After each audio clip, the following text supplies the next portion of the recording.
On pouvait l'imaginer un homme discret, montant par la portière avant, et poinçonnant son titre de transport, s'asseyant seul contre une fenêtre, ayant choisi de préférence une place tranquille, au fond, loin du chauffeur. 2 ou 3 jours après le meurtre pour qu'on ne puisse pas faire le lien, et ne se distinguant en rien des autres 86 passagers, techniciens de la centrale ou employés du centre de Saulnières. On pouvait supposer que cet homme n'avait pas bronché quand son regard avait croisé les marronniers de la Boulay au moment où le car accélère quand il sort de la zone urbaine. Mais comment mettre la main dessus, chou blanc, m'avait dit Massonneau. Impasse totale, je me souvenais de ce triste mois de novembre, de la psychose qui s'était emparée des habitants. Il faisait gris et froid. Les volets étaient fermés dès 6 heures, les bâtiments du terrain de sport éteints dès la fin de l'entraînement, les berges de la Loire désertes. Il y avait un moment délicat, où chacun avait affaire avec soi, où chacun devait franchir comme un marécage intérieur, quand le soir brumeux, épaissi, descendait sur les arbres avec son odeur âcre de brouillard et de bruyère. Par une curieuse coïncidence, d'ailleurs, dans ces jours-là, un cerf a été tué sur l'autoroute, à une dizaine de kilomètres. La bête sortait de la forêt. Il faisait presque nuit. Le conducteur, un agent de la poste de N, n'avait pu l'éviter. Une bête comme ça, ce n'est pas rien sous une voiture, ce grand corps encombré de bois. Les services sanitaires étaient intervenus pour la dégager 87 du châssis. Ils lui avaient tranché la tête, la seule partie qui n'était pas abîmée. La voiture, très endommagée, avait été mise au garage, et depuis, les curieux défilaient chez Ramon, successeur de Boulard, pour voir l'état de la carrosserie, et y chercher l'impact qu'avait laissé la bête. Toutes sortes de bruits couraient. On soupçonnait que l'homme avait pu arriver en barque et gagner la Boulay par l'arrière. On pensait qu'il rôdait encore. Les gens se méfiaient de l'île. Elle est là, au milieu du fleuve, séparée de nous par un bras d'eau luisant, arrêtée comme un bateau immobile. Son extrémité orientale est face au parc de la Boulay. De l'île, même sans bouger, accroupie sur la berge, on voit la base de la maison réfléchie dans la Loire, toute la façade arrière. Le reflet est si net et l'eau si lisse que la ligne qui prolonge les murs, qui les dédouble en dessous du niveau de la terre, ne tremble pas. Elle est parfaite, symétrique, à peine plus sombre et plus courte. Quelqu'un qui se serait dissimulé dans l'île, quelque part dans le bois, surtout avec le jour que laisse la chute des feuillages, aurait pu surveiller ce reflet, repérer des fenêtres éclairées, surprendre les allées et venues de la femme et comprendre qu'elle était seule. On murmurait que c'était un malade en qui la solitude, les crépuscules très bas, suivis par l'ombre humide des soirs d'automne, réveillaient un instinct terrible. Un fou échappé de l'hôpital, 88 du centre dont personne ici n'ose prononcer le nom, le centre médico-spécialisé, comme dit l'administration municipale, ou Saulnières. On préfère désigner par la localité, comme si le mot portait la poisse. Là encore, il y avait eu des protestations quand l'hôpital avait ouvert ses portes de ce côté-ci de la Loire, en face de la centrale. Le terrain ne coûtait pas cher, et ce n'était certainement pas un hasard. En tout cas, ça n'embellissait pas la berge, cette rangée de pavillons sans quinconce, d'aspect banal, un peu comme une maison de retraite, mais le tout fermé par un grillage, les gens disaient, pour qu'on ne puisse pas voir ce qui se passe derrière point. Dans le plus grand des bâtiments, on aperçoit une baie éclairée au néon, une salle en rotonde, on dirait celle d'un réfectoire. Les infirmiers qu'on croise au bar tabac de N où ils achètent leurs cigarettes sont extrêmement discrets. Ce sont des gens qui viennent d'ailleurs. Ils ne se mélangent pas aux gens de la commune. Bien sûr, il leur arrive, comme à n'importe lequel d'entre nous, d'arrêter leur voiture et de plaisanter avec les filles de Stanislas, de Céleste qui traînent en groupe, avec des cigarettes, à la sortie des cours. Mais dans l'ensemble, ils ont peu de contact avec la population, qui s'en méfie. Au centre, les fenêtres n'ouvrent pas de l'intérieur, je le sais parce qu'on me l'a rapporté. Je sais aussi que quand on installe les pensionnaires, on leur retire tout ce qui peut blesser, les ciseaux, même les pinces à épiler. Pourtant, ils n'ont pas l'air dangereux. Certains sont amenés là parce qu'ils ne font que pleurer. On en croise quelquefois, sur les levées, et ils sont faciles à reconnaître. Certains marchent sans rien vous dire, traînant les pieds, les yeux rivés au sol. D'autres sont plus imprévisibles. Ils font demi-tour, vous regardent en biais et se mettent soudain à vous suivre. Ils suivent longtemps, sans vous parler, sans chercher à se rapprocher, sans chercher même à réduire la distance. C'est une des raisons pour lesquelles, ici, les femmes n'aiment pas se promener seules. Vers 4 heures, quand les pensionnaires sont allés trop loin, des infirmiers passent en camionnette et les récupèrent. Le dîner est servi très tôt, à 6 heures, pour libérer le personnel. Certains aussi vont sur les îles. L'après-midi, surtout l'été, les jours où il fait chaud, quand le courant, très bas, dégage de minces lagunes qui permettent de traverser à pied sec, il arrive qu'on aperçoive une silhouette au milieu de l'île. Elle fait de grands mouvements de bras, comme si la personne parlait seule. Les pêcheurs l'observent à la jumelle depuis leur barque, ou les personnes de la maison de retraite Sainte-Anne, assises sur un des bancs municipaux 90, mais là, bien sûr, il n'y avait personne à s'asseoir sur les bancs. Vu la fraîcheur qui s'était y installée, les chasseurs étaient les seuls à n'avoir rien changé à leurs habitudes. Ils continuaient à battre la campagne. C'était la pleine saison, avant les premiers gels, et ils n'allaient pas s'en priver. Ils disaient qu'ils avaient leur fusillette, qu'ils n'avaient pas peur. Et à mi-voix, entre eux, ils promettaient que s'ils rencontraient un suspect, s'ils le trouvaient au cours d'une battue ou aux lisières d'un champ au bord de l'hôpital, fou ou pas fou, ils n'hésiteraient pas à l'abattre, froidement l'abattre. Pour ce genre de salaud, la justice est trop lente, il fallait une vengeance, il fallait qu'ils comprennent. Morlaix lui-même y avait fait une allusion pendant une de nos parties de chasse. Elles avaient quelque chose de rituel.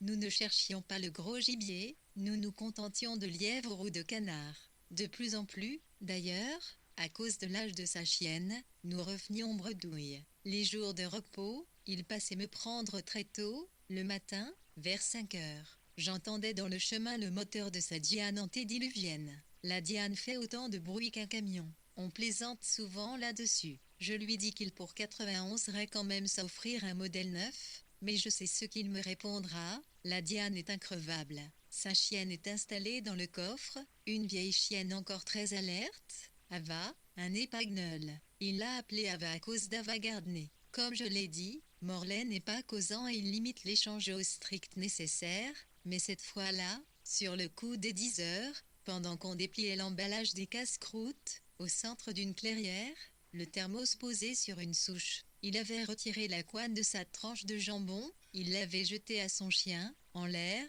comme un ruban, et m'avait dit, en désignant Ava d'une montée du coude, moins que 4 selles. Là vaut mieux que toutes les femmes, je connaissais la femme de Morlaix, je comprenais, et j'avais manifesté silencieusement mon accord, sans insister parce que je ne voulais pas d'histoire. Les couples sont ce qu'ils sont et quelquefois ils se servent de vous dans leur guerre. Préférable de rester en dehors. D'autant que Morlaix était capable de répéter tout ce que j'aurais dit, le soir, à son épouse pour montrer qu'il avait raison. Et en plus, quelquefois, je vais manger chez eux. Elle fait un très bon clafoutis aux poires. C'est précieux pour un célibataire.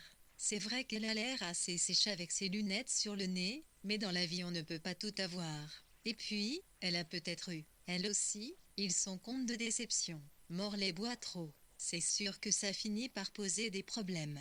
Pendant que je hochais la tête d'un mouvement diplomate qui pouvait être interprété, au choix, comme un accord ou une discrète protestation, la chienne avait avalé le jambon et elle fixait son maître, la langue pendante. Avec des yeux d'esclave, regarde, m'avait dit Morlaix, ma belle, on se comprend, tous les deux, quand elle voit un lapin, c'est comme moi, ça la rend folle. Et puis, elle tient la route. À 14 ans, elle chasse encore. Pas sûr, nous autres, d'aller si loin. Il y en a plein qui s'arrêtent avant. Et il y en a qui se font tirer dessus. Comme des rats pris au piège, il avait eu un petit rire satisfait que sa remarque ne justifiait pas vraiment, l'air en fait de se moquer de nous tous, d'être du bon côté, sur une planète tranquille, avec sa chienne. 14 ans, j'avais fait le calcul. Il fallait multiplier l'âge du chien par 7. 14 ans, ça faisait 98 en années humaines même s'il n'y a pas de correspondance exacte, selon le vétérinaire. Morlaix le reconnaît d'ailleurs, ce n'est qu'une approximation. Il n'y a pas de véritable rapport entre les animaux et nous sur cette question. C'est un peu comme si on essayait de comparer la vie de l'homme avec celle de certains insectes qui vivent un jour ou une semaine. Mais, toujours d'après lui, tout ça n'a pas été creusé suffisamment. La relation entre l'homme 93 et le chien, l'affection, la manière dont ils nous comprennent. La chienne a gémi et elle a dressé les oreilles parce qu'un faisan passait dans le champ. Il sautillait, a découvert un bel oiseau, un plumage sombre, mais avec des reflets mordorés, comme des couleurs de chrysanthème au bout des ailes. Ses pattes effleuraient à peine la terre brune. Morlaix a dit: celui-là a de la chance qu'on soit occupé ailleurs. Il a levé les bras sans ajouter un mot à la hauteur de ses épaules, ajustant un fusil imaginaire. Il a fermé les yeux comme s'il tirait à bout portant.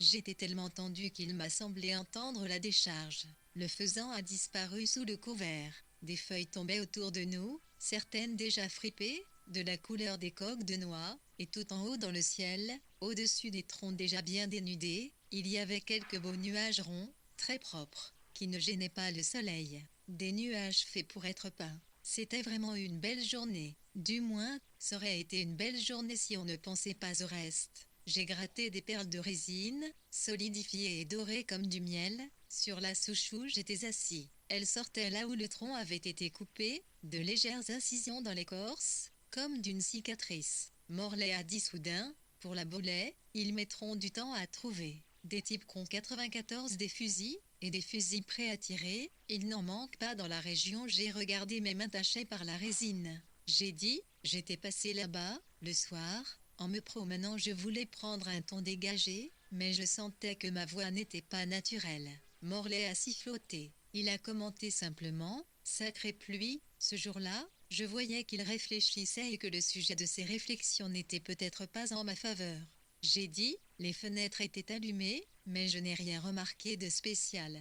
Le bois était toujours pareil. Morlaix continuait à siffler. Il a ajouté: l'air de rien, il paraît qu'on l'a bien abîmé. Je me suis raclé la gorge, et j'ai mordu dans mon quignon. Moi aussi, jambon beurre. Ce que je lui avais dit, Morlaix l'a sûrement raconté à sa femme dès le soir, et je vois d'ici la lueur méfiante, pleine d'un intérêt trouble, qui avait dû traverser ses yeux ternes. Et certainement, c'est elle qui lui a conseillé d'en parler à la gendarmerie, de le signaler, comme elle avait dû suggérer, à tout hasard. Toutes les informations sont bonnes à signaler, dans ces cas-là. Je voyais bien son argument, ses formules faussement circonspectes, ce qu'elle avait dû dire en faisant sa vaisselle.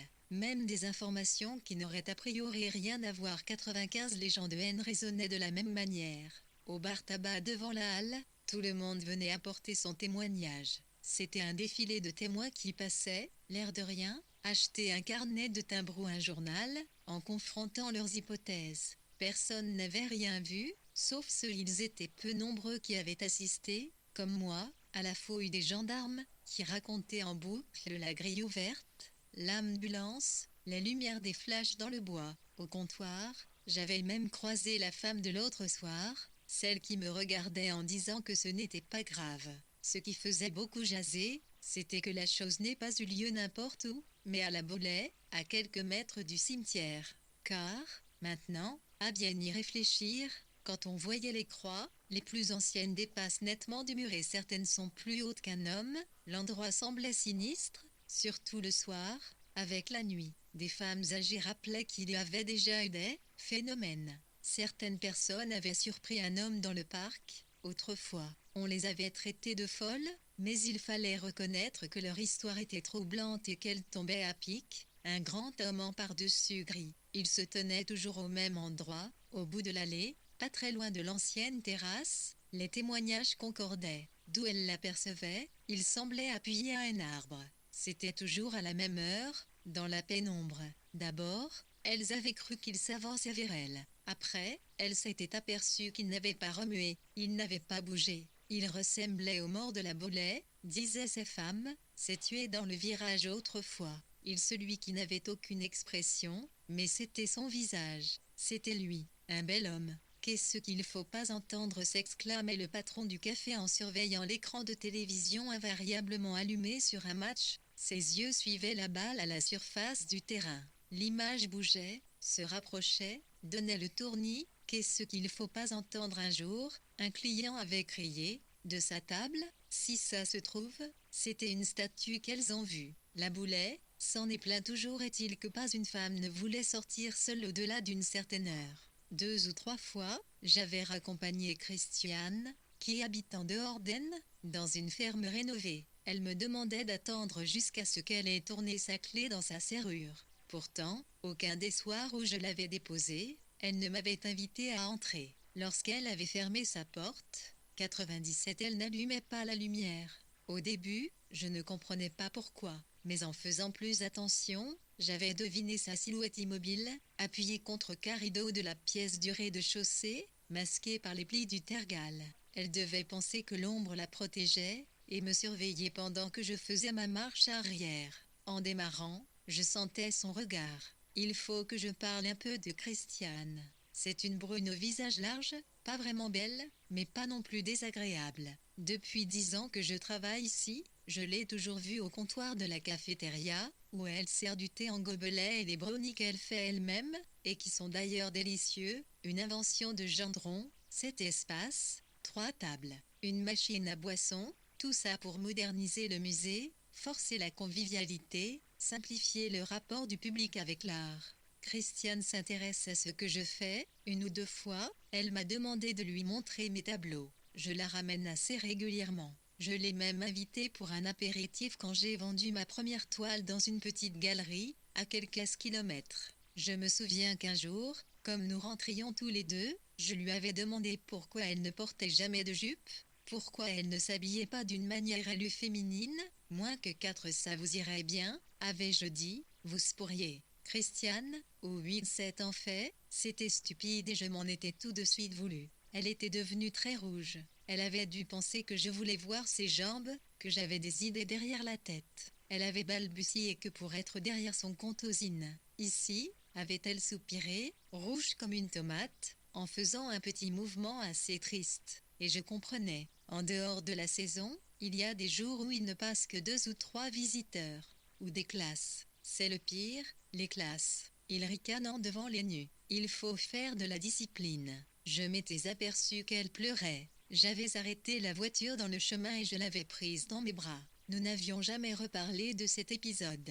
Mais depuis l'affaire de la Bolet, je sentais qu'elle prenait ses distances avec moi. Dans la voiture, quand je la ramenais, elle parlait par monosyllabes. Elle paraissait tendue. Je voyais ses mains se crisper sur les plis de son éternel pantalon. Je me disais qu'assise à côté de moi dans ma Twingo, tripotant nerveusement son vieux Jean, elle devait se souvenir de ma remarque, y repenser en se faisant chauffer une brique de soupe. Peut-être même qu'elle se dirait que c'était suspect, qu'il y avait anguille sous roche. C'est le genre de fille à penser, quand on lui fait un compliment, qu'on est maniaque. Peut-être aussi que des bruits avaient couru, que Morlaix s'était arrangé pour lui toucher un mot de notre conversation à la chasse. J'étais sur 99 qu'elle me soupçonnait, collée contre ses rideaux de tergal.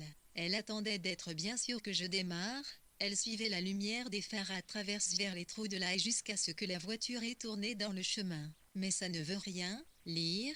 J'aurais pu me garer moi aussi, contre le talus, au bout d'1 kilomètre, en éteignant du phare. J'aurais pu revenir, j'aurais pu me plaquer contre un mur, attendre qu'elle ouvre une fenêtre et qu'elle glisse sa main dehors pour fermer ses volets. Il y a toujours un moment où on ne fait plus attention, où on oublie. Voilà ce que j'avais envie de lui dire. 1. Christiane, un moment où on baisse la garde.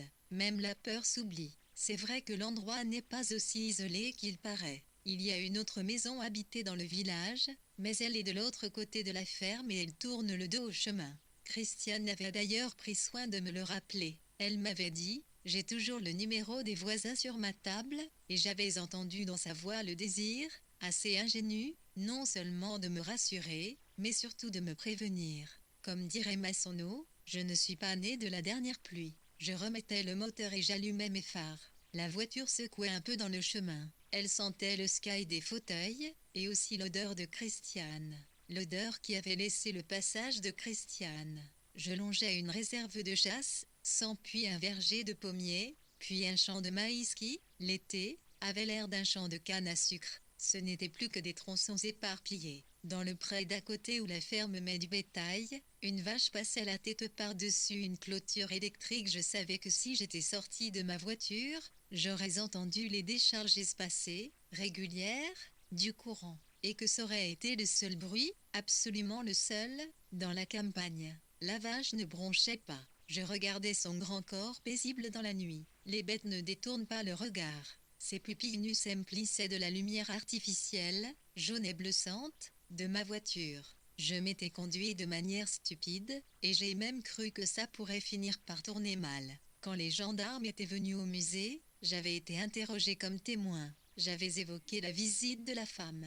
J'avais dit que je l'avais reconnue, qu'elle avait traversé la salle dont je m'occupais, vers 5 heures. Mais il pleuvait beaucoup, le temps était très sombre. Il pouvait être légèrement plus tôt ou plus tard, il pouvait y avoir une marge, je l'avais aussi reconnu. En le disant, je revoyais les arbres sous la pluie, le mouvement éperdu des arbres. Vous ne lui avez pas parlé, m'avait demandé un des hommes sans un nom. Avais-je dit je la connaissais peu de vue, avais-je expliqué simplement, comme on connaît certaines personnes. Elle venait en vacances autrefois, je bafouillais.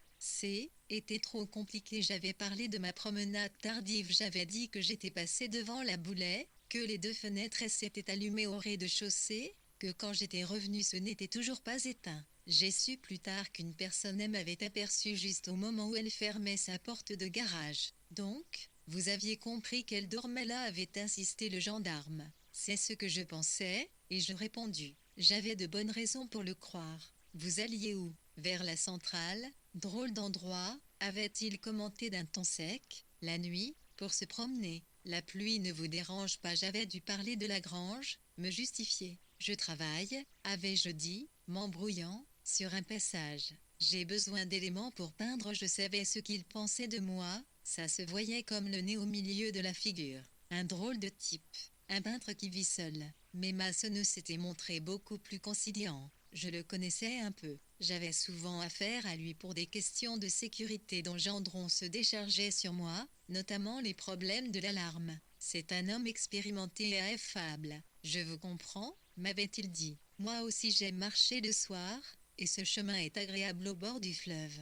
Ici, il n'y a rien d'autre. Le sport ou la télévision. Des kilomètres pour trouver un cinéma. L'eau, c'est comme une présence. On ne sait pas exactement pourquoi. Peut-être parce que ça reste clair aussi tard. Je suis comme vous. J'aime bien la marche. C'est une médecine comme une autre. Dans la vie, il y a un cap difficile à passer, vous ne trouvez pas? C'est le même pour tout le monde. Le milieu. Pensez que c'est le milieu, qu'après il sera trop tard, qu'il est peut-être trop tard. Déjà, quand on regarde derrière soi, on voit tout ce qui ne va pas, tout ce qu'on aurait dû faire, on a l'impression de comprendre. Mais quand on regarde devant soi, c'est plutôt noir, il faut l'avouer. On éprouve le besoin de marcher, de se dégourdir les jambes. Novembre était passé, jour gris, la Loire plombée, et le matin, parfois, des traces de gel comme un peu de bave d'escargot sur les feuilles mortes. On voyait loin, jusqu'à la tour du château d'eau. Les bois de l'île avaient l'air de fagots. J'avais abandonné la toile à laquelle je travaillais. Un soir, je l'ai déchirée. Dehors, on ne voyait toujours pas un rat. À part toutes ces allées et venues au bureau de poste et au tabac, toujours sous le prétexte d'acheter le journal ou des timbres, et des pêcheurs à taquiner le brochet, mais prudents, bien visibles, au milieu de l'eau, debout sur leur barque, exposés au milieu du fleuve. Et le fleuve d'un gris de tourterelle, éclairé comme par en dessous, brillant, un peu houleux, une lumière impossible à rendre. Officiellement, l'enquête patinait. Dans les journaux, on avait beau chercher, il n'y avait plus aucun article. Une espèce de grillage avait été tiré au-dessus du mur de la Boulay pour des 104 courageux les curieux, ça donnait l'impression de travaux. Il paraît qu'il n'avait touché à rien à l'intérieur, que son mari à elle n'avait même pas voulu entrer dans la maison, qu'il y avait une terrible odeur de moisi dans les pièces vides. Les volets étaient refermés et cloués. Une chaîne cadenassée fixait la grille. Le parc restait avec cette beauté singulière, dévasté, de la fin de l'automne, le figement de ses arbres, ses paquets de feuilles brunes et ses statues crayeuses dont les corps avaient l'air durcis par le froid. Quand il y avait un peu de soleil, le même charroux, au museau tatoué de noir, comme un boxeur qui vient de prendre un mauvais coup, venait dormir sur la balustrade du perron, en laissant pendre une queue aussi fournie que celle d'une loutre. Le procureur d'Angers avait fait éplucher les autorisations de sortie à Saulnières, mais ça ne donnait rien. Vu le temps qu'il faisait ce jour-là, aucun des pensionnaires n'avait quitté le centre. La journée avait traîné en longueur. Beaucoup l'avaient passé au lit, avec des somnifères. C'est une mauvaise période pour nos patients, avait observé le directeur, ces feuilles qui tombent, le ciel si bas. Le climat agit sur les dépressifs plus que sur les gens ordinaires, si tant est qu'il y ait des gens ordinaires, que dans ce domaine on puisse parler d'une norme, avait souligné le directeur, ce qui est un autre débat. Il faut être très fort pour rester insensible au climat, ne pas sans subir son influence. Je ne sais plus qui a dit, j'ai mes brouillards et mon beau temps au-dedans de moi, probablement un philosophe. Le directeur avait raccompagné les gendarmes à la porte. Il avait répété, un philosophe, ceux qui soignent ces gens-là sont presque aussi fous qu'eux, a commenté placidement Massonneau. Moi, je sentais qu'on n'était pas sur la bonne voie. C'est là que j'ai commencé à me dire qu'on avait mal pris le problème. À mon avis, cette idée de rôdeur ne tenait pas debout. Tout le monde s'y accrochait parce qu'elle est bien commode, mais moi, je n'y croyais pas. C'est rassurant de penser que le mal vient de l'extérieur. C'est toujours le premier réflexe. Passe encore si la femme avait été trouvée dehors, sur les levées, dans le chemin. On pouvait croire à une mauvaise rencontre. Mais elle était dans la maison et il n'y a pas eu de vol. Vous me direz que là-dedans il n'y a plus grand-chose à prendre. Tout a été vendu. La valeur est dans l'emplacement, dans le terrain. Ce sont des choses qui ne s'estiment pas. Mais qu'est-ce qui empêchait de penser que le visiteur avait eu une clé autrefois, qu'il s'en était servi, ou qu'elle-même n'avait pas refermé sa porte, qui empêchait de croire que celui qui était venu la connaissait? Un règlement de compte, en quelque sorte. Et quand je parle de compte, il ne faut pas, à moi, me raconter d'histoires sans si Massonneau a laissé passer un peu de temps, comme s'il ménageait ses effets, ce type du restaurant. Cet ingénieur avec qui elle avait déjeuné le midi ne me paraissait pas clair. Il y avait des trous dans sa version. Il pouvait se fabriquer n'importe quel alibi, avec son poste, des déplacements, un rendez-vous. Le soir, il n'était pas chez lui. Il paraît qu'il avait une négociation importante, mais impossible à vérifier. Tout ce qui touche à la centrale reste secret. L'homme connaît le coin, il est déjà venu à la maison plusieurs fois, il sait qu'il est tranquille. Personne ne passe à cette heure-là sur le chemin, à part vous. Vous êtes le seul être vivant à des lieux. Tout le monde est ramassé chez soi.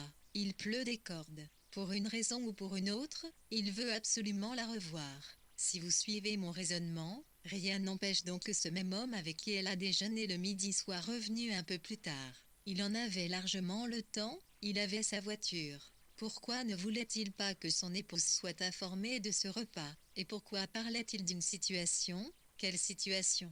Je n'en connais pas beaucoup, entre un homme et une femme. Vous me suivez, m'a dit Massonneau. J'ai répondu que je suivais très bien. Mais j'avais l'impression d'être très fatiguée, comme si le poids de ces semaines s'alourdissait sur moi. Sans cette voilà ce que je pensais, a repris Massonneau. Il ne fallait pas beaucoup de jugeote. La réponse était là, devant moi. Cet homme n'était pas clair. Il avait beau avoir tous ses diplômes, et être invité chez le préfet, dont il nous a donné le numéro de téléphone, ce qui, par parenthèse, ne m'a pas plu du tout. J'avançais, j'étais seule, ça m'a pris près d'un mois. Mais j'avais un ensemble de faits et je pouvais les établir. Je suis arrivée à cette solution qui semblait la plus improbable, celle que tout le monde avait éliminée, notez-le bien, parce que tout le monde cherchait un fou. Il faut s'entendre sur le mot fou. C'était bien un fou dans son genre, mais pas de ceux qu'on trouve à l'hôpital.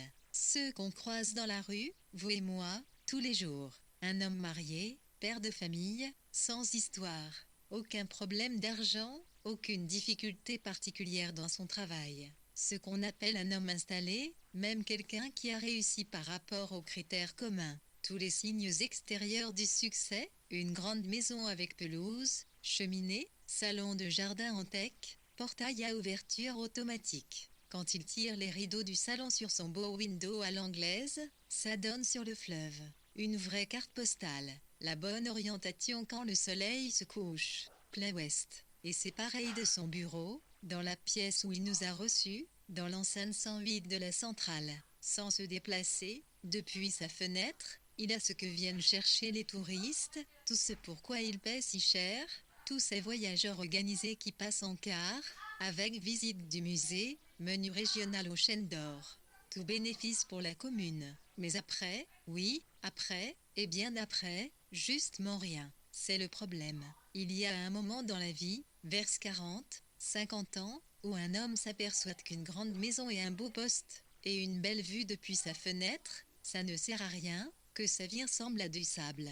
Connaissez-vous cette théorie assez simpliste mais commode des psychologues? Ils appellent ça la pyramide de Maslow. On s'en sert dans les cabinets de conseil en ressources humaines. Quelquefois, c'est par des voies simples qu'on approche la vérité. Selon Maslow, quand les besoins élémentaires de l'homme sont satisfaits, il en conçoit d'autres, de plus subtils, de plus abstraits. Il n'y a pas de satiété pour lui, il devient de plus en plus exigeant. Ce qu'il désire devient aussi plus préoccupant et plus vague. Massonneau s'était tu. Il paraissait rêveur. Une belle femme, avait-il dit enfin. Il me regardait, mais je n'ai rien manifesté. Il s'est repris, enfin, je pense que c'est ce qu'on appelle une belle femme. Des atouts, beaucoup de charme. Naturellement, j'ai vu plusieurs photographies, j'ai interrogé des témoins, mais en même temps une personnalité bizarre, instable, je ne sais pas comment formuler, comme si elle n'avait jamais su choisir, jamais vraiment trouvé sa place. Curieux quand même, de voir des gens scier la branche sur laquelle ils sont assis. Il n'avait pas développé sa pensée, se contentant de sortir son paquet de John Player spécial.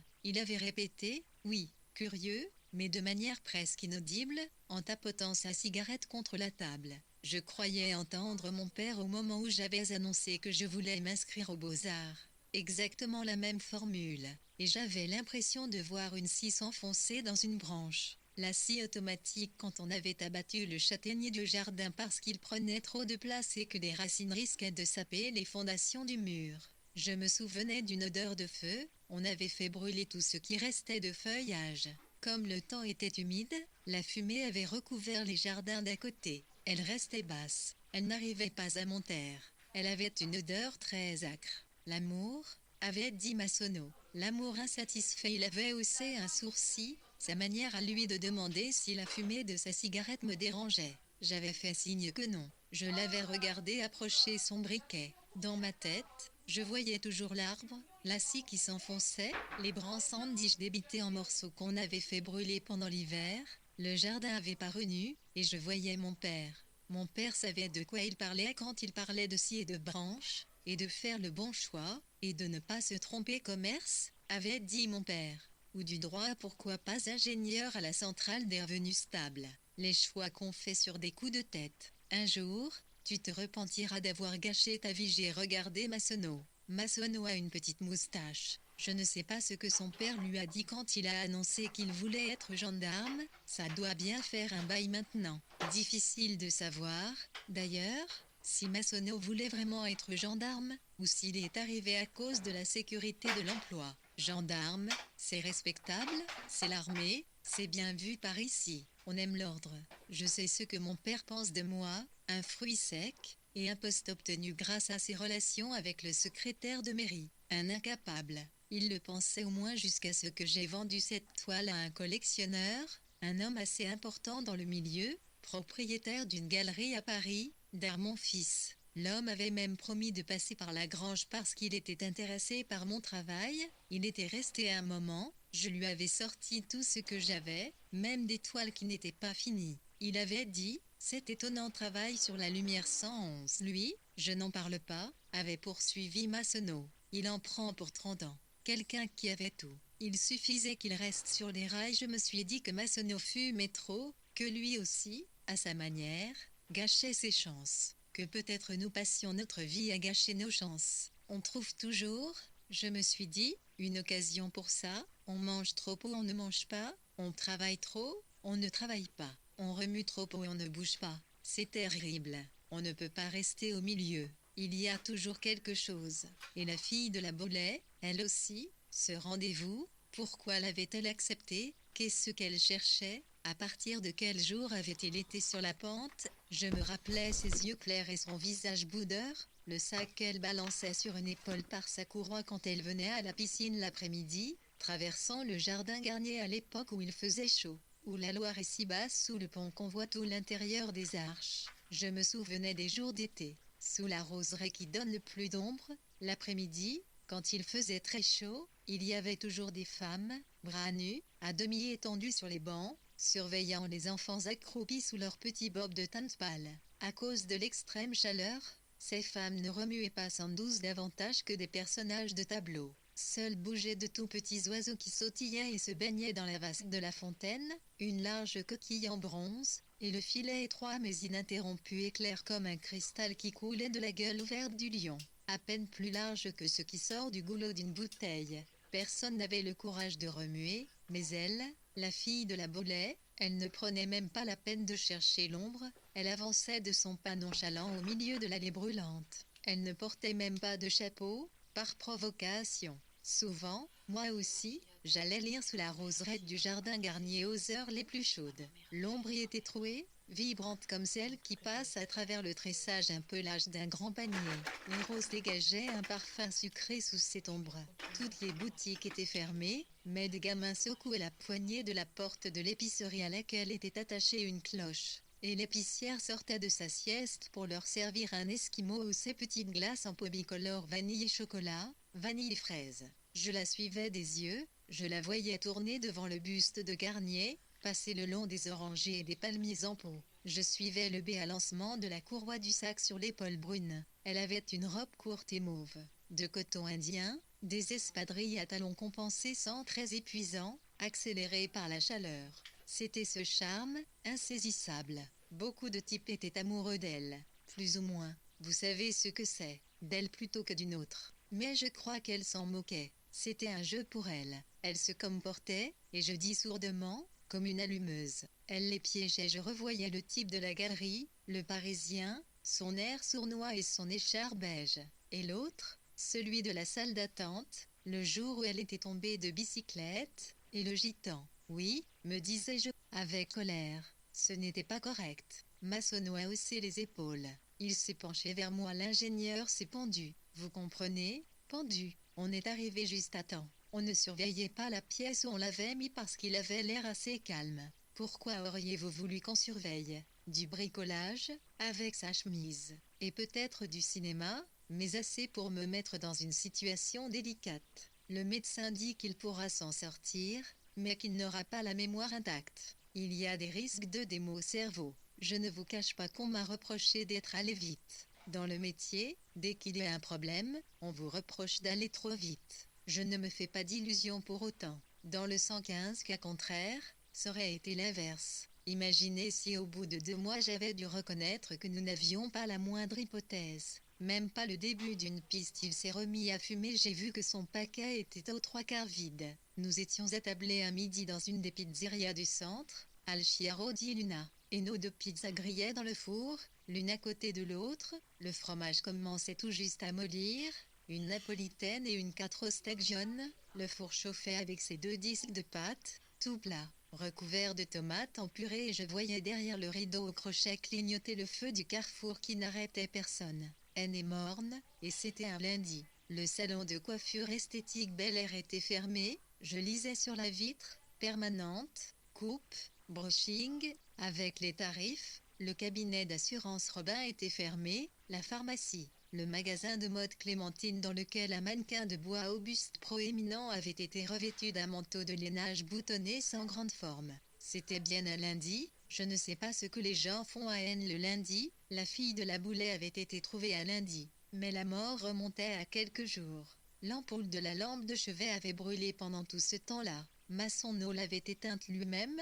Quand le constat avait été fini, j'ai regardé les photos accrochées au mur au-dessus de moi, dans des cadres bon marché, bleu marine. Naturellement, Venise, des silhouettes de gondoles dans le brouillard, la lune sur les coupoles de Saint-Marc. Oui, me suis-je dit, cette effronterie et ce sourire, cette manière de danser comme si le reste ne comptait pas, comme si le monde pouvait s'effondrer autour d'elle.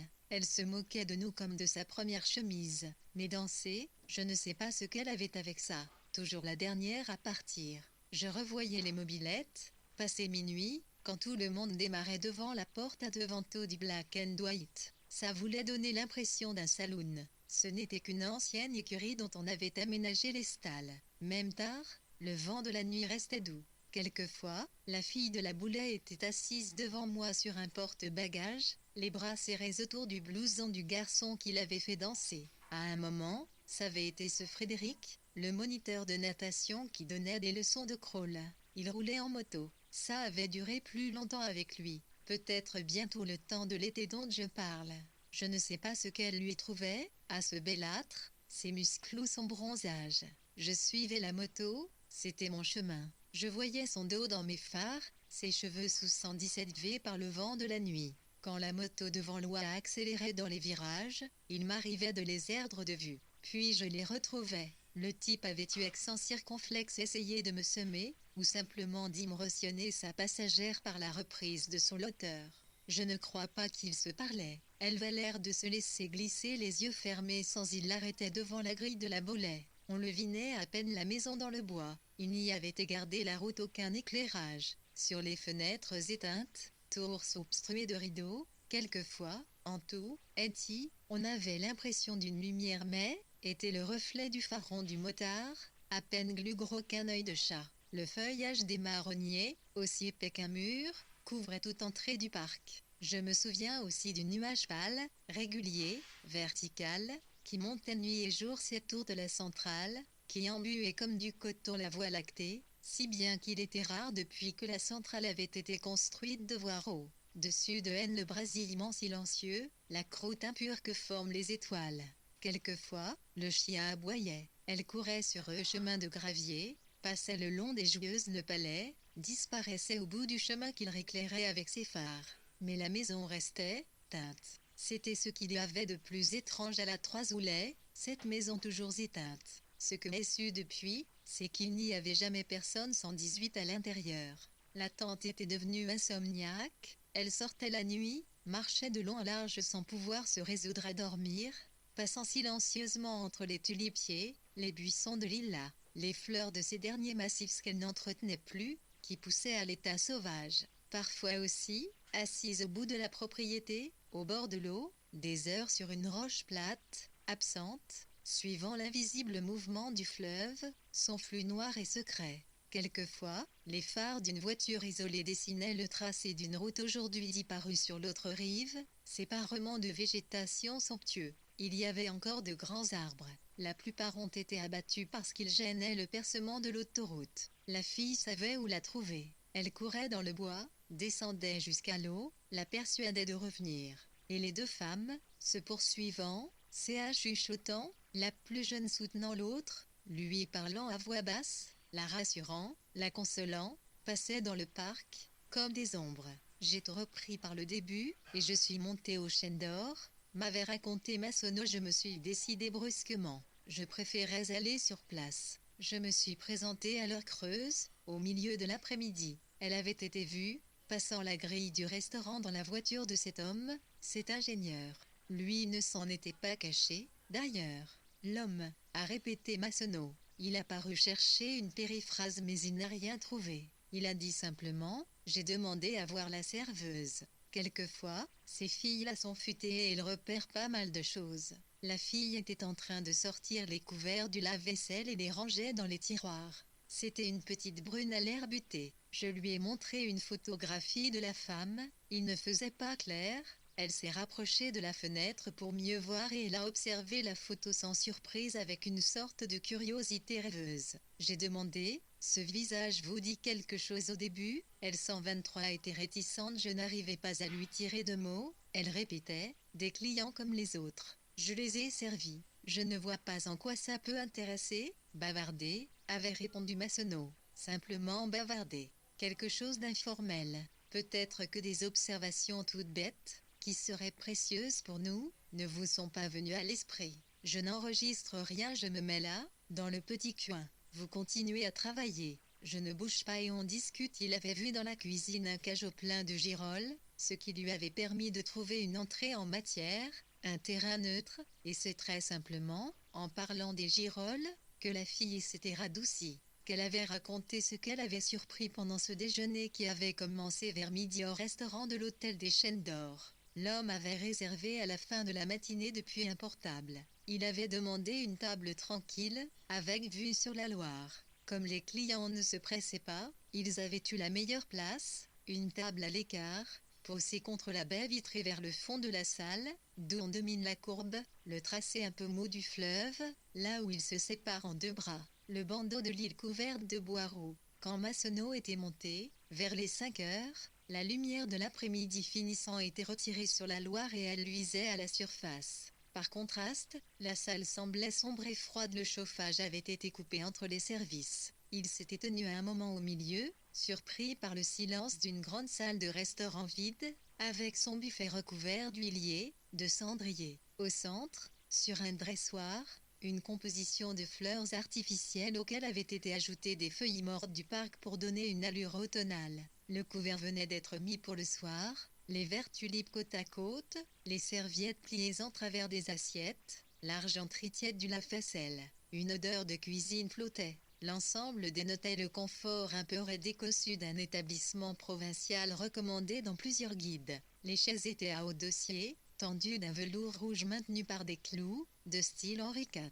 Le mufle d'un cerf ressortait sur la cheminée comme si le coup puissant avait traversé la paroi. Les yeux doux et saillants devaient être faits de 2 billes. Pensif, Massonneau avait observé le clocher de l'Ozeraie, tout petit sur la droite et, en bas du coteau, par-delà les bandeaux parallèles de la route et du tertre de la levée, la Loire pleine de reflets de cuivre. L'eau semblait immobile parce que le soir tombait. En se penchant, il pouvait même voir la Boulay, en contrebas, les 2 cheminées symétriques S, les pentes des toits d'ardoise, le grillage 125 tendu sur les murs comme celui qui protège un chantier. Seul restaient, sur le gravier, des traces des pneus, en cercle. Certaines fougères avaient été couchées par les allées et venues raillissantes. Dans son dos, la serveuse avait dit « Je ne sais pas s'ils vont vendre. Ce sera difficile après ce qui s'est passé. On oublie », avait dit Massonneau, « vous savez. » À la longue, mais la fille avait haussé les épaules. Elle avait indiqué les 2 sièges tapissés de rouge sombre, face à face. Elle avait dit que l'homme parlait beaucoup, que ce n'était pas la première fois qu'elle le voyait. La femme ne mangeait presque rien. Elle gardait les coudes pliés dans une posture un peu crispée, les épaules contractées, les genoux croisés sous la table. La serveuse se souvenait aussi qu'elle portait un tailleur de lainage ajusté, trop élégant pour la province. J'ai d'abord cru, avait-elle dit, que lui travaillait dans une banque. Nous avons beaucoup de clients du Crédit Agricole ou du Crédit Mutuel qui réservent des déjeuners. Ils étaient arrivés peu après-midi. L'homme d'abord. La femme le suivait. À son entrée, elle avait jeté un regard circulaire dans la salle. L'homme l'avait débarrassé avec empressement de son imperméable.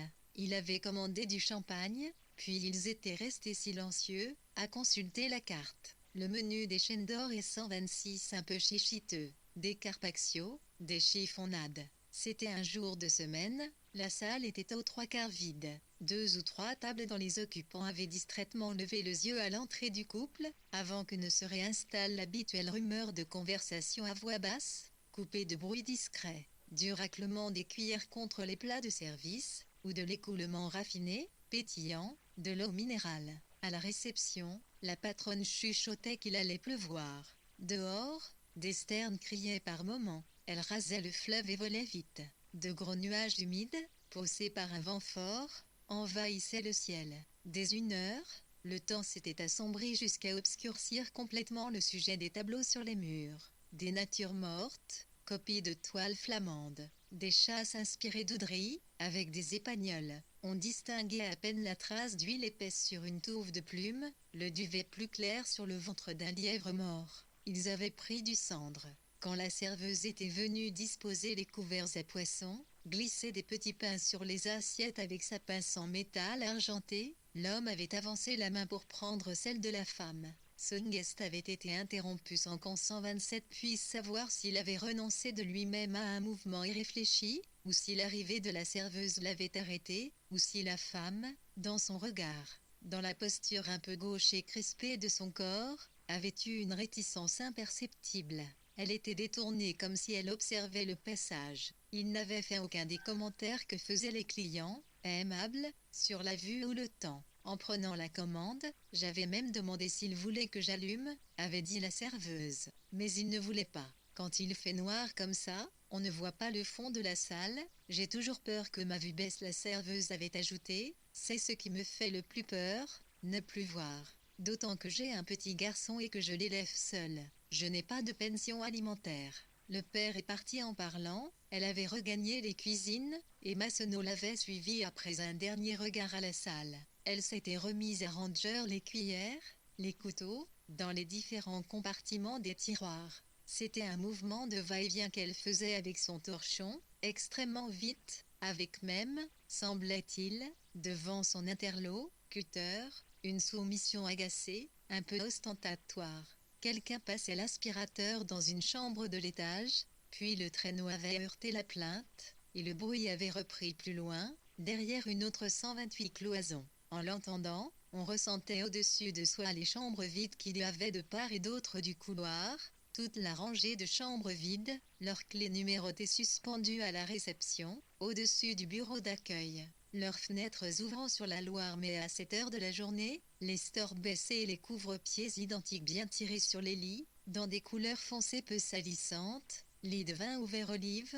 les lits-têtes beige de part et d'autre des cloisons, l'odeur de renfermé et de pluise, les télévisions de modèle ancien, le boîtier de la télécommande posé sur la table de nuit, sous l'applique, les salles de bains éteintes, les lavabos passés avec une crème javelisée, les échantillons de shampoing turquoise sur la tablette nue, nettoyés à l'éponge, les verres à dents dans des pochons de plastique. Quand on pensait aux choses, à la terrible ténacité des choses, la vie des hommes et leurs mobiles paraissait presque insignifiant. Massonneau s'était appuyé à un tabouret. D'où il voyait des arbres nus dans la cour derrière les cuisines, des casiers à bouteilles empilés, des poubelles contre une clôture en parpaing. 2 ans, mon fils, avait continué la serveuse. Je l'ai appelé Léo, ça veut dire lion. Le père s'est tiré dès qu'il a su que j'étais enceinte 129. Il n'y avait pas de rapport, ou alors, celui que voyait la serveuse était si compliqué que Massonneau n'avait pas relevé cette remarque. Il s'était contenté de répéter le prénom avec un sourire ambigu,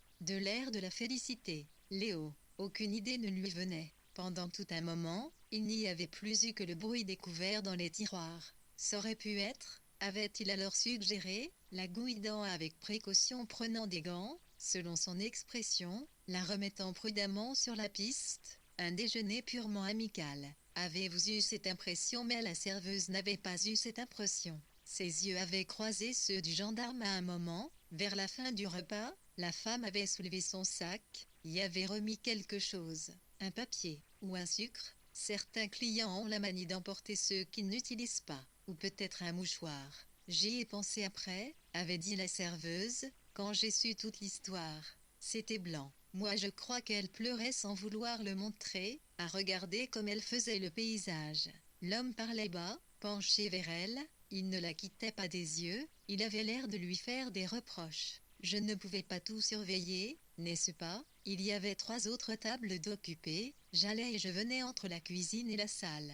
Ça donnait plutôt l'impression de gens qui se retrouvent. Des gens qui 130 se retrouvent après s'être assez bien connus. Des gens qui ont eu une histoire, et qui ne veulent pas se faire repérer. Je ne juge pas, avait dit la serveuse. On fait ce qu'on peut. Je ne juge personne. Même quand ça s'est mal terminé, on peut avoir envie de se revoir, ça ne se commente pas, le sentiment. La vérité, avait dit lentement la serveuse, elle l'a emportée dans sa tombe. Vous ne pourrez jamais la savoir, c'était comme si 2 points très éloignés en moi venaient de se rejoindre, un vieux souvenir qui me revenait, qui remontait à travers les étages du temps. J'étais devant Massonneau, dans cette pizzeria, en face de la halle, ce décor de nappe à carreaux, de loupiottes rouges, et ces photographies du reflet de la lune dans les eaux noires du Grand Canal. Pourtant, ce qu'il m'a semblé entendre, émergeant de toutes ces années, c'était la voix de maman, un peu lasse, claire mais toujours teintée d'un reproche, d'une fatigue. Vous ne devriez pas, Élise, pas devant les enfants, pas de ça devant les enfants. Je revoyais un soir, dans les années 60, je revoyais le jardin de ma grand-mère, l'étroite cour en pente, le tuyau d'arrosage étalé dégorgeant un filet au milieu du parterre parce que le robinet de la cour fermait mal. Ma sœur et moi, nous étions assis sur la marche. À cette heure-là, elle était tiède, c'était 132 l'été, vers la fin d'août. Nous avons toujours passé à N cette partie des vacances. Ma sœur jouait avec sa poupée, et je me rappelle avec une curieuse précision le petit visage jovial de cette poupée, ses joues de plastique abricot, ses cheveux jaunes, l'inclinaison de sa tête qui pivotait comme un bouchon autour du cou. Je ne sais plus ce que nous faisions, désœuvrés, comme le sont plus ou moins les enfants, à l'affût de je ne sais quoi, guettant l'écran de l'énorme télévision qui s'allumait à cette heure-là derrière la fenêtre de la voisine. Je me rappelle que ma grand-mère appelait la voisine la casserole, peut-être parce qu'elle chantait mal. Les fenêtres étaient grandes ouvertes pour laisser passer le bon air du soir, Mais on n'allumait pas à cause des moustiques. La cour était remplie par l'ombre. Il aurait suffi de sortir, de s'avancer au bout, là où était la porte d'une remise où on entreposait toutes sortes de vieilleries, pour retrouver le jour, le ciel qui restait bleu derrière les lignes noires des fils électriques. La vérité, avait dit ma grand-mère, ils l'ont emportée dans leur tombe. Elle devait parler à maman, qui se trouvait à l'extérieur, sous la véranda, ou même peut-être dans le jardin. Et je crois que maman arrosait parce que des gouttes frappaient par intervalles la paroi de verre. Maman n'avait pas répondu et je 133 pense qu'elle n'écoutait pas. C'était une histoire que ma grand-mère avait dû raconter bien des fois, des choses anciennes qu'elle ressassait dans le noir, en remuant ce qui cuisait dans sa casserole, refusant d'allumer à cause des moustiques. Par les fenêtres grandes ouvertes, le bon air frais et déjà obscur du dehors semblait flotter sur les meubles, et on les apercevait, les moustiques, comme des points dans le demi-jour, rôdant autour de nous, se posant par instants sur la poire pâle de l'ampoule de la lampe extérieure. Ma sœur se frottait le mollet, elle pleurnichait, et ils m'ont piqué, dans le noir. Je me souviens que le soir était un peu humide, qu'on entendait le bruit de l'eau sur le feuillage. Maman tenait le tuyau très bas, le dirigeait vers les racines. Des gouttes perdues nous touchaient les bras, une fraîcheur montait de la grappe de fuchsia, à droite des marches. Dans la casserole, l'huile grésillait, et elle se divisait en d'innombrables gouttes qui rayaient le fond, de part en part, très vite, dans tous les sens, comme le mercure. Ma grand-mère était veuve depuis si longtemps qu'elle avait l'habitude de parler seule, personne n'a jamais su. Je ne sais même pas s'ils ont demandé une enquête, et ça, c'est bien un signe, quand les familles ne le demandent pas. Pourtant, la position de la voiture était bizarre. Face au mur 134, elle parlait de cet accident. Elle racontait qu'une nuit, dans les années 50, une voiture était rentrée dans le mur de clôture des Chamilly, à 100 mètres, juste dans le virage. Des gens qui revenaient d'un bal. C'était sort de mai très chaud. Le temps était en train de tourner à l'orage. Un orage sans pluie comme il y en a parfois au milieu du printemps quand la chaleur de la journée a été forte. Tout restait sec. Mais les éclairs filaient comme des avions qui passent le mur du son, et le tonnerre grondait à peu près à l'endroit où se trouvent aujourd'hui les cheminées de la centrale. Dans les éclairs, on voyait les choses se tenir toutes droites, surexposées comme dans les rêves ou les photos qu'on prend au flash, les croisillons des barbelés qui entouraient les champs. Il y avait très peu de clôtures électriques. Les vaches avec leur dos blanchâtre, le lilas blanc, c'était la pleine saison. Les grappes très blanches, très immobiles, du lilas blanc. Ça remuait tellement dans le ciel et dans le feuillage que personne n'avait entendu le choc. Le conducteur était mort sur le coup. Sa passagère respirait encore. On avait dit qu'il revenait d'un bal. On avait dit qu'il conduisait trop vite. Lui était de la Baulée, le fils aîné. La femme, il l'avait ramassée Dieu sait où. Une drôle de situation, expliquait ma grand-mère en apportant la soupe. À 135 tables. Lavez-vous les mains, les enfants. Dépêchez-vous. Une histoire clandestine. C'est quoi? Avait demandé ma sœur. Clandestine? Rien du tout. Pose cette poupée. Assois-toi, je sers la soupe.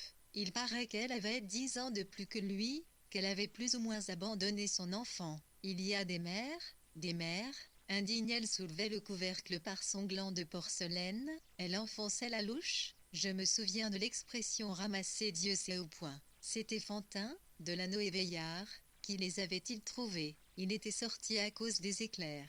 Il avait eu peur pour ses vaches. Il avait d'abord vu des morceaux de verre plein la route. Après, il avait vu du sang. 2 morts, racontait ma grand-mère, quand nous étions installés à la table, moi, à droite de ma mère, ma sœur au bout, à 100 mètres d'ici. Fantin a tout de suite reconnu la voiture. Il n'y en avait pas 36 dans la commune. On la voyait tous les week-ends à la Baulée, quand il passait la grille. Une 4 chevaux noirs.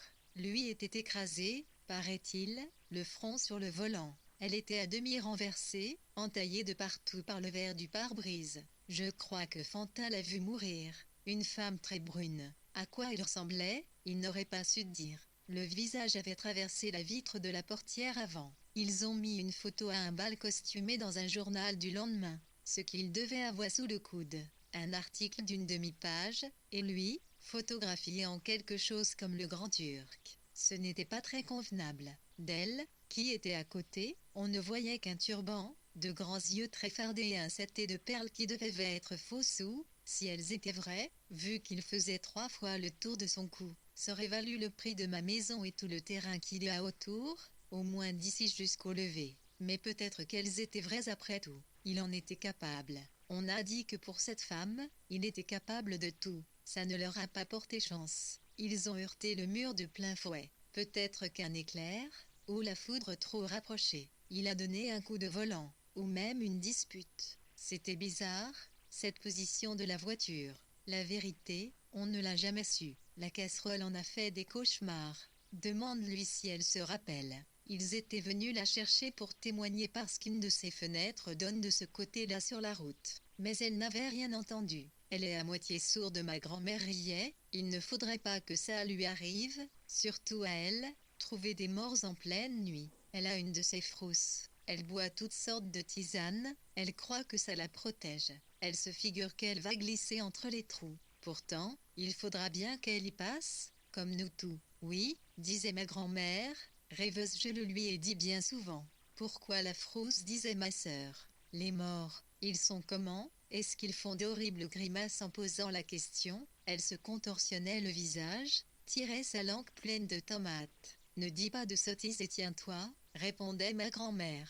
Ils ont l'air de dormir, c'est tout. Comme toi, quand tu te couches. Finis ta soupe, s'il te plaît. Je parle de ça, il y a plus de 10 ans, ça nous avait frappé, il n'y avait pas autant de voitures. Ils ont mis la statue du Christ à l'endroit où ça s'est produit, sous le châtaignier, dans le virage. La date est gravée en bas sur le socle, mai 59. Après, la mère s'est enfermée. C'est elle qui a payé. Le Christ, le socle, la plaque. Elle a vendu la moitié de ses meubles. Elle n'a plus voulu voir personne. Elle a vendu même son piano, elle qui jouait tout le temps. Elle tolérait à peine son plus jeune fils. Elle est devenue à moitié sauvage, comme si c'était la faute des gens. Mais tous les ans, il y avait un bouquet à la date, un petit bouquet posé sous la statue, des roses de son parc, avec les tiges enveloppées dans du papier d'argent. Pauvre femme. Après, l'autre fils est parti en Afrique. L'atmosphère devait être intenable. Peut-être même mieux c'était nécessaire parce qu'il y avait des hypothèques sur la maison. D'après ce qui s'est dit, il aurait emmené là-bas l'enfant qu'avait eu l'autre et qui leur restait sur les bras. L'Afrique, c'est loin. Ce n'est pas nous qui allions vérifier les passeports. À l'époque, les enfants naturels, on n'aimait pas trop ça. C'était certainement préférable. Il paraît que c'était une fille, un bébé qui ne tenait pas la tête droite. Elle poursuivait, mais d'une voix plus vibrante et plus basse. La casserole a revu l'aînée, un jour où elle se rendait au cimetière. C'était le soir. Il faisait déjà gris. Elle passait devant la Boulay, et elle a vu remuer dans le parc. Au début, elle a cru que c'était la mère qui, comme toujours quand elle voyait du monde, essayait de se cacher derrière un arbre. Je crois que la mère vivait encore. Mais ce qu'elle a vu, c'était un homme, elle en est sûre. Il se tenait près du perron, au bout de l'allée. Elle dit que quand elle l'a aperçu, ses jambes tremblaient tellement qu'elle est tombée à genoux, comme une masse. Elle a voulu crier. La voix n'est pas sortie. Elle était seule. Elle a cru qu'elle allait passer l'arme à gauche sans témoin. La pauvre, elle est tellement crédule. Je lui disais, c'est l'autre. Celui qui est parti, celui qui vit maintenant en Afrique. Tu t'es trompé, il doit revenir de temps en temps faire une visite, surveiller l'état de la maison, c'est normal. C'était certainement l'autre, mais elle jure ses grands dieux que c'était lui, le mort, qu'elle avait 139 reconnu sa silhouette et sa taille. Elle dit que c'était le plus grand, celui qu'on voyait autrefois dans le journal, et qu'elle n'aurait pas pu confondre. Tu la connais, elle a des théories là-dessus. Elle dit qu'en cas de mort violente, ça s'explique. Les cimes, avait dit ma grand-mère, tout bas, les Times du purgatoire, les avait demandé ma sœur. Elle paraissait très blanche et très déterminée, et toute petite, parce que ne dépassait de la table que sa tête ronde, le haut de son corsage, son cou autour duquel, avec des herbes, elle s'était tressé un collier. Il ne me semble pas pourtant qu'elle ait été assise sur un siège spécial, un de ces sièges en hauteur sur lesquels on juge les enfants. Je ne revois pas le siège dans mon souvenir, mais je revois ses mains, cramponnées à la nappe. Elle devait être surélevée par 2 ou 3 coussins de velours. Elle était toute barbouillée. Elle avait l'air de se maintenir à la surface de la table, à la hauteur où il fallait, de toute la force de ses mains 44 et lises. Vous ne devriez pas devant les enfants, avait dit maman, de cette voix uniforme hélas, pleine de reproches. Pas de ça devant les enfants, je savais qu'elle irait se plaindre à papa, elle dirait que c'était des histoires de bonnes femmes, vous leur faites peur. Après, ils ne vont pas dormir. C'est mauvais à leur âge. Ils ont 140 besoins de sommeil. Il faut que ces enfants dorment. Elle ne disait pas mes enfants. Toujours ces enfants, comme si nous n'avions été à la même table, mais séparés dans sa bouche l'objet d'un discours là, préoccupé, vaguement accusateur. Elle coupait des tartines, les beurrait, et les empilait sur la table. Et elle avait montré ma sœur, il va encore falloir que je lui donne du Gardénal à ma sœur, mange correctement, s'il te plaît. Tiens-toi droite, je revois ma sœur, au bout de la table, avec sa petite tête pâle, la raie blanche dont on voyait la ligne à la naissance de son front, entre les bandes plates de cheveux noirs, je revois ses yeux mobiles d'enfant nerveuse, la poupée dont elle ne voulait pas se séparer et qu'elle couchait contre le bord de son assiette, à l'envers, avec ses bras tendus, ses doigts légèrement écartés, le renflement de la paume sale moulée dans le plastique. Les noms de princesses qu'elle donnait à ses poupées, Isabelle, Aurore ou Mathilde. Et je me rends compte, tout à coup, pour nous, les petits, c'était tellement difficile. Il nous a fallu tellement de force pour traverser ce moment. Simplement traverser ce moment, le feu venait de passer au vert, et une voiture s'est engagée sur les pavés de la rue qui borde la grande dalle. Juste une larme, m'a dit Massonneau, comme j'inclinais la bouteille vers son verre. Je ne peux pas faire n'importe quoi, je suis de service cet après-midi, il a poursuivi en me regardant dans la tombe, on n'emporte rien. Je ne suis pas du genre à me laisser impressionner par des formules creuses. La vérité était plus simple. Voilà comme j'interprétais les choses, moi, elle avait pris le train du matin à Montparnasse. Puis un quart, danger jusqu'ici. Personne n'était au courant. Son mari la croyait à l'autre extrémité de la France pour un rendez-vous de travail. D'après ce que je sais, les liens